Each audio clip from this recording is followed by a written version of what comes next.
Hello, this is Bill Webb, aka Billy Indiana. Today I'm going to be doing a Kickstarter preview video for a game called Cities of Venus. It's on Kickstarter for about another 3 days.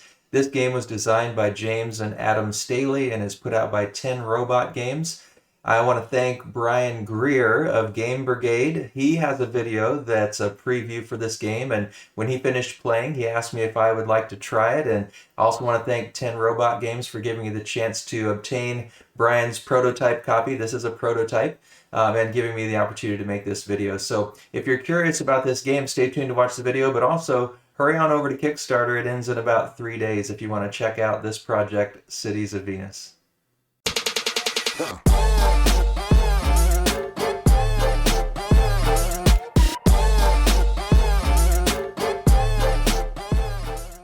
All right, before I get into the gameplay and my experience playing several times this prototype version of Cities of Venus, I do want to just show you the 10 Robot Games website quickly. Won't spend much time on it, but they have put out a number of games. I did have a chance to play one of their other games. Here you can see the latest Cities of Venus. I was able to play this Hamsters and Hippos when it was being funded on Kickstarter as well. And it was a fun game that I enjoyed playing with my granddaughters. These other games I have not played, so I don't know much about them, but I'll put a link below for their website in case you want to learn more about their company and some of the games they've put out before.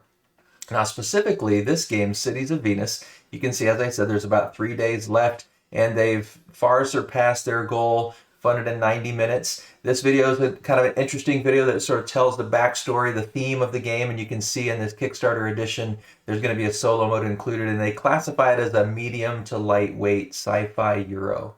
As we look down here, the basic story is that we are occupying these cloud colonies in Venus, up in the atmosphere of Venus.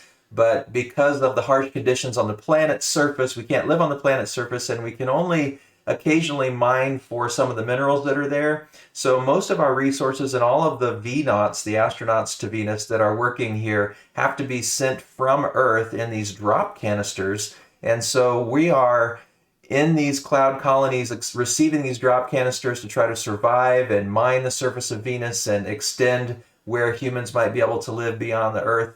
However, there's been a huge catastrophe on Earth and communications have been lost, and we don't know when these canisters are going to stop arriving to our colonies. And so this game is sort of a variable ending game. You don't know exactly when it's going to end, and you're trying to see how well you can populate and manage your colony before those drops stop. You can see it's a game for 1 to 4 players, although there is a up to 6-player version as well on this Kickstarter, ages 14 and up. Although I do think many children probably under the age of 14 would be able to understand this game. It's quite simple, and it plays in 15 minutes per player, and that is not an exaggeration. My wife and I have played a few times in under 30 minutes.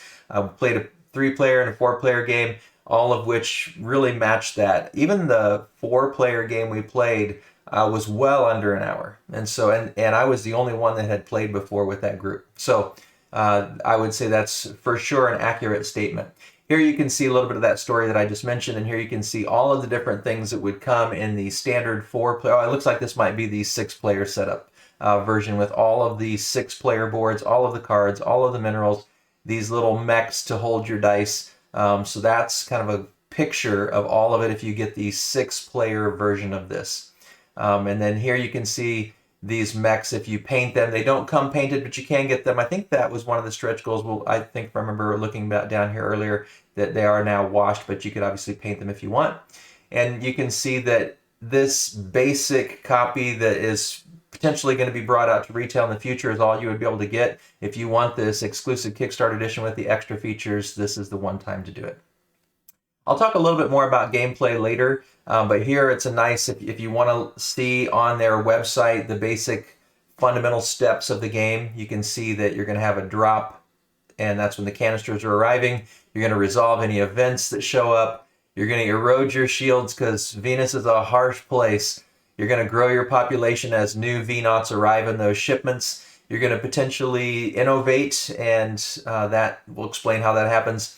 You're going to take other city actions optionally, And then at the end of each round, you're going to claim a canister, and you're going to play through a number of rounds. It's not predetermined. You're going to have about 4 rounds per level in level 1 and level 2, but in level 3, there's a random game end trigger, and you don't know when that's going to happen.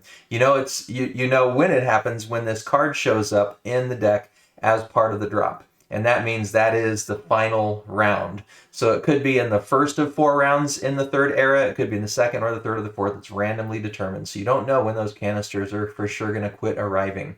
At the end of the game, you're going to get VPs that are listed in these little star shapes on the cards that you've purchased through or picked up through those canister drops. You're going to get 1 VP for every 4 minerals that you've been able to obtain. You're going to get 1 VP for every 2 V-Knots that are in your city. Plus, if you have the most V-Knots and the most minerals, you're going to get a little bonus for having the most in both of those categories. Well, a bonus for each category, having the most. You do lose some if you've taken a canister that you couldn't afford and weren't ever able to establish it into your colony, and I'll explain some of the details later. Down here at the bottom, you can see now part of the reveal that they've been showing is there is a new solo mode that's going to be included in this Kickstarter version, and then the scorekeeping web app, which I'll show you here in a minute. Actually, let's go ahead and show you right now. I've got it open right here on the next tab over. So I just put in some random numbers, tried to think, relatively speaking, in the games we've played, what are some rough range of scores that we've seen. And so you put in the number of players and you click update if you want to change that. But for a 4-player game, perhaps each player might have somewhere between 8 and 12 points on the cards they purchased. And many of those cards are going to be slotted directly into their player boards. Some of them will just be off to the side, and I'll explain how you know where they go later. But this is potentially, how many each player might score in that regard. And then the total city population. So within the city, and there are 2 parts to your colony. One is the city you're managing, and then one is an International Innovation Station, an IIS, that you are managing remotely that's also revolving around the atmosphere of Venus. And so those don't count towards your population, just the ones in your city. But at the end, you start with 14 V-Knots, but over the scope of the game, depending on how long it lasts, you may end up having 20 to 30, maybe even more V-Knots at the end, and you're going to get 1 point for every 2. And then minerals, again, depends from person to person how much you're spending them and what you're using them for. If you're really hoarding them, you might even have more than what I've listed here. But that's, I think, a reasonable amount. If you did take into your holding bay one of those drop canisters and weren't able to equip it, you do lose 2, which I've shown here by this player. And then this player had the most minerals up here at 18. This player had the highest population at 33, so they won those 2 bonuses, and then it tallies up your final scores. So nice little smooth app, really easy to use, and so that's something that's also included in one of the reveals. You can see now also, like I mentioned a minute ago, the third reveal is that these minis are now ink washed, and obviously you could still paint them yourself. And then there's another one coming, even though there's only 3 days left, still their 4th reveal coming up in the next couple days. So check out the Kickstarter page. Again, I'll have that linked down below, as well as all 3 of these website pages. What's in the box? Well, every game in this Kickstarter version is going to have this stitched neoprene mat. You're going to come with these 4 mining mechs. Unless you get the 6-player version, then you'd get 6. They are not painted. It does say paint your own.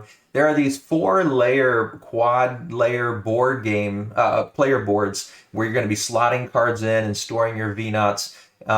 Really an interesting design. You can see how the cards slot in, and you can still read portions of the card that change. So that's how those boards work. Very nicely designed. And then you're going to have a bunch of different cloud drop cards where the canisters are coming down with the supplies and the V-Knots. You're going to have different event cards, mostly bad events that take place. You're going to have different innovation cards that you can build into your colony to try to make it more efficient, more effective. And then each player is going to have their International Innovation Station board. And that's another place, like I said, you can send your V-Knots at a max of 2 per turn, 2 per time you grow your population, 2 per time you receive different V-Knots. You can put them on there, and every time you get up to 8, that's when you can develop one of those innovations. So that hence the name International Innovation Station. Comes with a whole bunch of V-Knots, a bunch of acrylic gems, marbled dice, a container for your V-Knots, and different containers for your different types of gems. They are value 1, value 4, and value 8 gems, which took a little getting used to because most games are 1, 3, 5 or 1, 5, 10. But it makes sense in how the numbers work on this game that 1, 4, and 8 do fit well. Obviously, you could always house rule that if you're just uncomfortable with the 1, 4, 8, but there's kind of a reason that they did that. It's going to come with the rule book, Spot UV, printing on the inside label. And then again, if you want to get it up to a 6-player, you're going to get 2 extra mining mechs, more cards, more VNaughts, more dice, just enough materials that you could play it with 6 players. If you compare the different pledge levels, you can see here is the 2 to 4 player level, here is the 2 to 6 player level, and how many components come in each. You can also add on this first player marker, and you do need to have something to indicate who the first player is. I mean, you could just use a pen or anything on your table or anything you have around the house, a dice or a die or a poker chip or something. But they do have this cool canister one if you want to purchase that as an add-on. And then again, there's a bunch of videos on here. Down here below, I can show you Brian's. He has a really great video giving his thoughts and explaining how to play. But they do have lots and lots of videos and reviews by lots and lots of different channels. So check this out if you want to see other people's thoughts. And then, as I mentioned, here is Game Brigade, Brian's thoughts and his videos in that up above too. So check that out if you want to, again, catch what the different options are. All these prices are in Canadian dollars, but this one for just backing it and showing that you want Pledge Manager access, anything that's over $1 is good. And then if you want the up to 4 players, it's about 110 Canadian or about 80 US dollars, and then lists everything that is included. It should be delivering in October of 2024, so a little over a year away. And then if you want up to the 6-player version, it's going to be about 140 Canadian or right around $100 US. And again, all the things that are listed. So that is what I wanted to show you in terms of the Kickstarter page, so you're familiar with how the Kickstarter is operating, how much time is left, and like I said, one more reveal to come in these last few days, so check it out using the link down below. All right, so here you can see components. I just have some of them set out. I've got the neoprene board so you can get relative view of the size. I've got the containers with the different gems of 1, 4, and 8.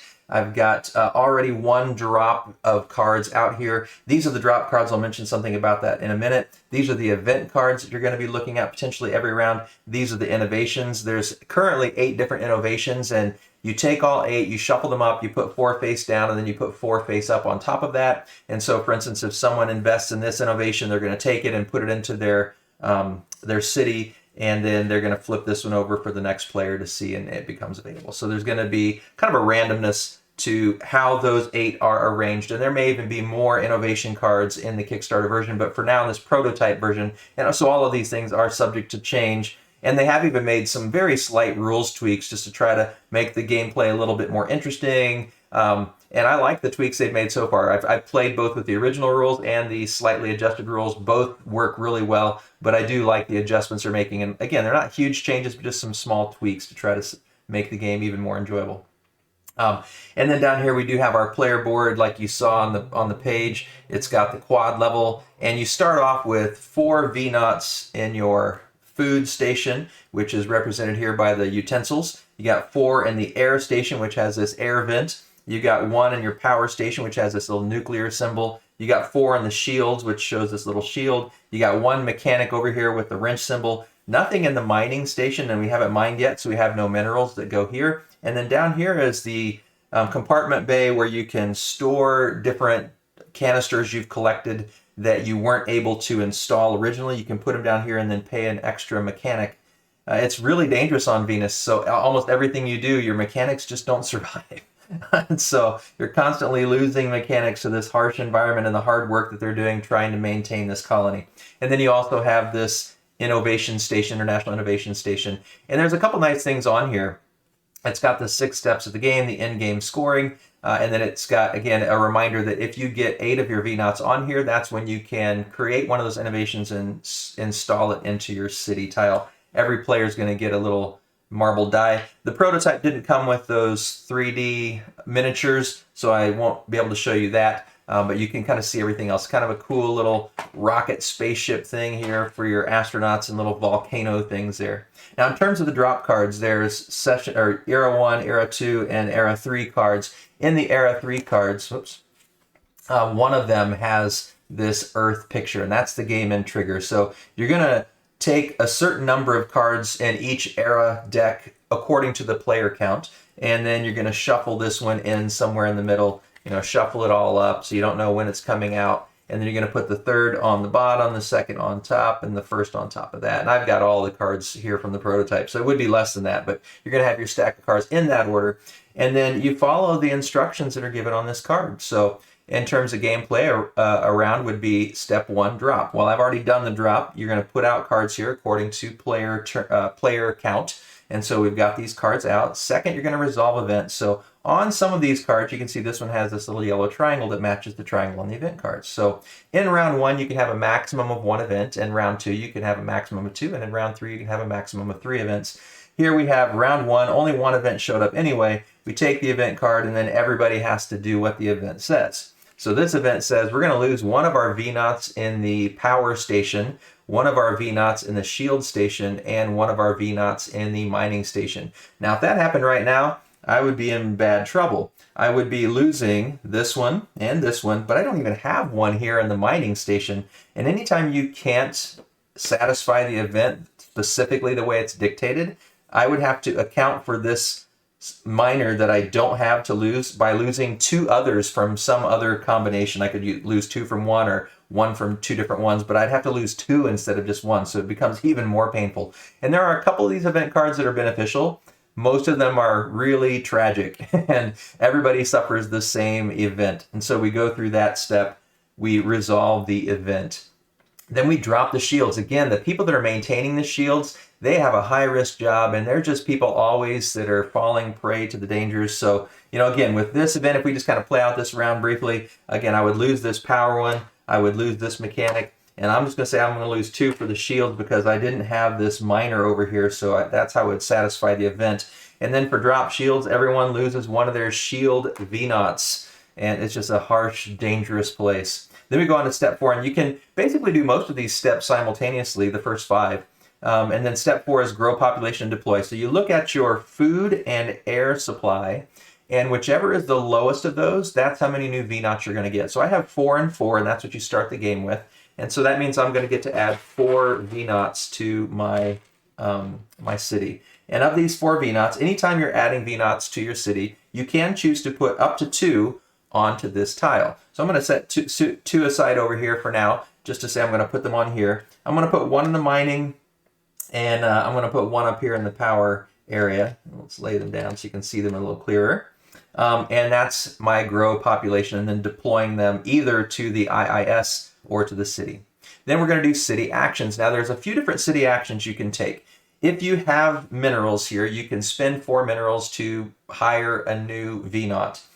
If you have a miner, you can roll the dice and see how many minerals you gain. So I have 1 miner. That miner always sacrifices their life. Going down to the surface of the planet is just treacherous. And so we roll the dice. Oh, I only got 1 mineral. So that would be brutal. That miner died and I only got 1 mineral. But that's that optional city action. So you can hire new V-Knots. If you have up to 4 minerals, you can send a miner and roll the dice to see how many minerals they were able to retrieve. You can also, if you've purchased one of these canisters, and that's the next step we'll get to in a minute, and you've stored it here in a previous round, you can pay the extra wrench V-Knot to now install it if you have the needed supplies in order to purchase it. So that's the other one. Now, some of the innovations that you buy also would get stored down here and basically block this for the rest of the game, but they also can have functions that would happen during this step 5 city action. So once you put the cards out for the drop, everyone's going to kind of look at those cards and then go through steps 2, 3, 4, and 5 kind of simultaneously. And then step 6 is grab cargo. So I'll put this back down, put those V-Knots into my innovation station there. And so as we grab cargo, it's going to go in player turn order, which is just determined by rolling the dice at the beginning of the game. And as you're looking at these cards in the drop and deciding which ones you want to invest in, there's a few things you want to look at. So the kind of the anatomy of the card here. Up in the top corner, it shows you where in the city you could use that. There's the fork and the knife. So that gets used in the food department. Over here on the right, it shows you the cost. I would have to expend a mechanic. I would have to expend someone from the air department, someone from the food department, and someone from the power department to be able to install this in the food department. It gives me 1 victory point, which is indicated by this little star here. And now I would have a maximum of 7 V-Knots in this department. On the board, you can see that we begin, all of our departments have a maximum of 6. And so every one of these shows you a maximum of 6 in those departments. So that's kind of the anatomy of the card. that is one that would basically, by purchasing it, give me a victory point and allow me to hold more V-Naughts into my food department, which is important because if I can upgrade my food department and upgrade my air department, then I'm going to be able to have a greater population growth every round. Now this one has a different function. It's going to go in the mining department. It's also going to have a 1 victory point, but it's not going to change my max. It costs 2 minerals and it costs 2 mechanics. And it's going to give me, every time I roll the dice to gain minerals, a +1 on my dice roll. So that's what that one does. Just to give you an idea what some of these cards are and how they're different. This one's going to go into the shields department. Actually, it's for the shields, and I can put up to 8. Again, unless I've raised the level of population max in the category, I wouldn't actually be able to put all 8 of them in the shield. And then this one has a little rocket here, so these don't actually get slotted into your board, they just go off to the side. Some of them have victory points on here. This one's just going to give me up to 8 astronauts in the shield department. And so that's how that would work. And then this is another one where this one has a cost up to 6 astronauts. Again, it goes off to the side of my board. Here's showing that it was an event. Up here it has just an astronaut in that corner. That means I can put them anywhere in the city or on the ISS. And then this last one is going into the power department. Victory point raises the power department up to 7, and some of these do actually lower. So, those are the examples of what came out in this drop. So in player order, each person is going to determine, do I have the astronauts needed to install this? And they're going to unfortunately lose their lives when they install this. So those astronauts are leaving your board to do that. But they're gaining you kind of an engine building where now I'm going to be able to hold more maximum. I'm gaining some victory points. I'm going to get better dice rolls. I'm bringing in new V-Naughts. So there's a lot of things that are happening there as you're choosing it. So that's part of the strategy there. And then after that, grabbing the cargo, we clear off any of these that weren't purchased. They just, as they're falling towards the surface of Venus, we either gather them or we don't. And if we don't, they end up falling to the surface and being destroyed at the hot temperatures of the surface of Venus. So that's quickly around. You go again until you're through all the way to the 3rd era, and in the 3rd era, when that Earth card shows up, that triggers the last round. You finish that round, you add up your points, and then you determine whoever has the most points would be the new ruler of Venus. So that's a quick overview of the gameplay. There's, I'm sure, a few little rules that I didn't mention. One of the things that I will talk about briefly is these minerals. They, like you can see up here, they do get stored here. And as I was saying before, during the city actions, you could be spending these to bring in a new V-Naught. You can only do that once per turn. Most of the actions that you're taking during city actions, you can only do once per turn. So you can only install 1 card because you can only ever hold 1 down here. You can only ever buy 1 V-Naught using minerals, and you can only ever send 1 miner in a turn to go.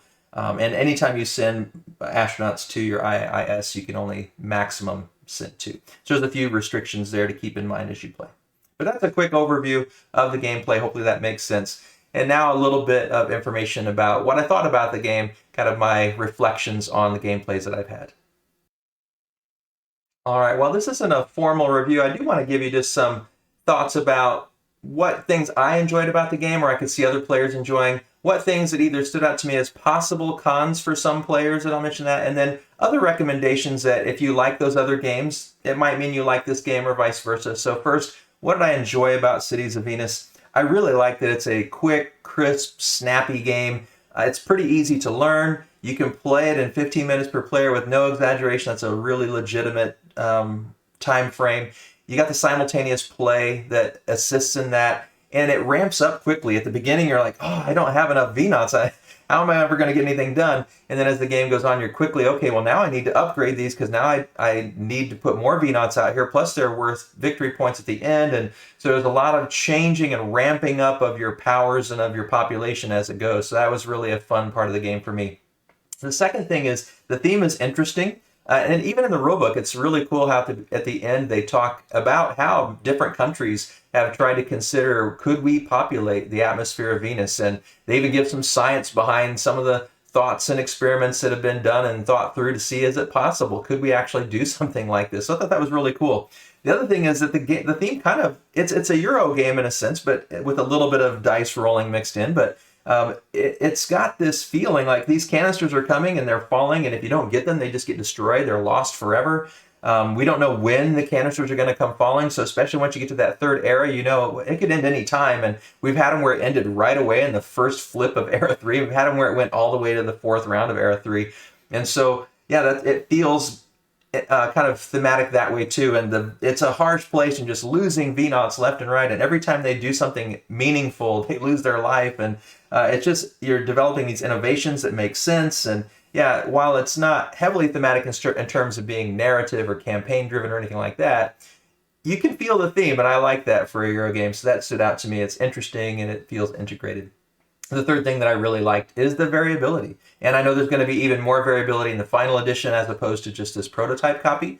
But there are all kinds of cards in these drop canisters. And so depending on which ones come out each game, it's going to be different. And which ones come out each round is going to be different. And then these innovations. Right now, I don't know if there's going to be more than 8 innovations in the Kickstarter version, but even with just these 8, they're all going to be randomly, you're going to have a different set of 4 face up and a different set of 4 face down, and depending on which ones get bought first, the ones on the bottom get revealed sooner or later, and so there's that different variability as well. Not to mention just the dice rolling variability, and then even the player choice that leads to variability, like where you put the workers, and sometimes you're pushing your luck, like I'm going to leave this one empty, but boy, if an event comes up and costs me to lose one from that area and I don't have one there, then it's going to cost me even more. And so the decisions you're making, every game you can kind of take a different focus. I want to focus on this, I want to focus on that, and there's not a huge number of areas to focus in, but there's just enough that I feel like which canisters you choose and which kind of route you try to take, and whether you focus on minerals or V-Nauts or your IIS, you know, which way you kind of go. And there's a little bit of tactical decision making as well as you go, because you kind of have to do the best you can with what shows up as well. So, and the city actions, when do I want to mine? When do I want to store something down here? Do I want to use one of my innovations? All of those things, the decision making is going to be a bit different every time too. So I really like those 3 things about Cities of Venus. There are a few things that I think some players might not enjoy as much. So one is that it is very repetitive, and for some players that'll be a pro actually. But you're doing the same thing: the drop, the resolve the events, the shields. The nice thing about it's very smooth, and you get used to it. You don't even have to look at this very much anymore. But after the first couple rounds, but if you do, it's right there, and it's a lot of simultaneous. But I think if you were playing this game over and over and over again, it might start to feel repetitive for some players. Other players, if they really like this kind of game, it may not, but that's just something to consider. One is that there is some luck in. Like I said, it's kind of a Euro-style game. Your engine building, your worker placement, you're managing cards and trying to upgrade your city, but you do have that dice roll, and sometimes if you just get a bunch of bad dice rolling in a row, you might really struggle to have the minerals you need. Now you can minimize that a bit if you're able to get enough V-Nauts to upgrade. For instance, this card that I mentioned has the ability to upgrade every roll by 3. So there are ways to mitigate that to some degree, but if someone else gets that innovation before you, then you can't. So a little bit of luck in that, and a little bit of luck in the cards too, because you pick them in player order, and maybe a card you really want comes out, but you're last in player order that round, and it gets taken before it comes, whereas somebody else maybe gets exactly the card they need, and then you're stuck with not a very good decision when it comes around to you deciding which canister you want. So a little bit of luck in that again, if you don't mind that, not a big deal, but if that's something that you don't enjoy in your game, something to keep in mind. And then the last thing is, there really isn't much player interaction at all. There's competition for the cards, and there's competition for points at the end, but you're never taking anything or giving anything to other players. You don't really have to worry too much about what other players are doing. So if you don't like that sort of multiplayer solitaire kind of game, this may not be for you either. That's not a thing that bothers me at all, but just something to keep in mind.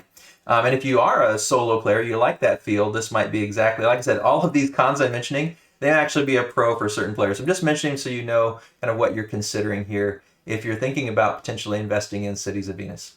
Now, the last thing I want to give you is some recommendations, or I guess some comparisons to other games. In case you've played these other games, it might help you see a little bit of similarity. So one that also has a space theme, also has a similar kind of worker placement, and some different events that you're using dice rolling to get resources, is a game I don't actually currently have, but I've played it, and it is Space Station Phoenix. Now, Space Station Phoenix is a longer game and a more involved game, and there is more player interaction. But there were some different things, even the shapes of these meeples. One of the guys I played with said, this reminds me of Space Station Phoenix just in the way it looks. And so there is some things like that that may connect if you've played that game. Another one that I thought of, another kind of reasonably simple, easy to teach game that's got worker placement and card play, where you're thinking about kind of competing for cards and which cards can help you sort of building your powers and strengths with those cards, is Lords of Waterdeep. Lords of Waterdeep is one of the first worker placement games I played, really still love it. And so if you play this game and you like that kind of level of difficulty, I would say this is similar. Cities of Venus may even be slightly more simple than Lords of Waterdeep, but they are very similar, and there's a similar feel in the way the game plays to me, and the way you're earning points and kind of building up through your cards how you get those points. And then the last one that I thought of was the Ancient World, a Ryan Lockett game from Red Raven Games. This one also has worker placement. It's a more traditional worker placement where you're putting it out onto a central board and competing for actions. But then there's also card play and dice rolling for battling these titans that are coming. And so again, it's a very different theme, a much longer Euro, but again with that dice rolling in there. And so it's one that I thought of as well, the Ancient World. So if you played any of those games and you like them, I would say all three of those are a little heavier. Space Station Phoenix, a fair bit heavier, but very similar in theme and some similarities in gameplay. Ancient World, heavier as well, longer game, but some similar mechanisms. And then I would say Lords of Waterdeep is the closest in terms of complexity, at least in my opinion, also with some similar mechanics and similar feel, but a very different theme. So hopefully thinking through my thoughts, what I liked about the game, what I could see certain other players liking or disliking about the game, and then some comparisons. Hopefully that helps you decide, is Cities of Venus a game that you would be interested in backing on Kickstarter? Again, I'll have links to all of the things I've mentioned below in the description so you can check those out. And I would encourage you, if this is a game that sounds interesting to you, go through that Kickstarter page, watch some other reviews. You've got a few days to decide if this is a game that you might want to back. I hope this has been helpful for you. If it has, I'd appreciate it if you give it a thumbs up. And as always, thanks for watching. This is Billy Indiana, signing off.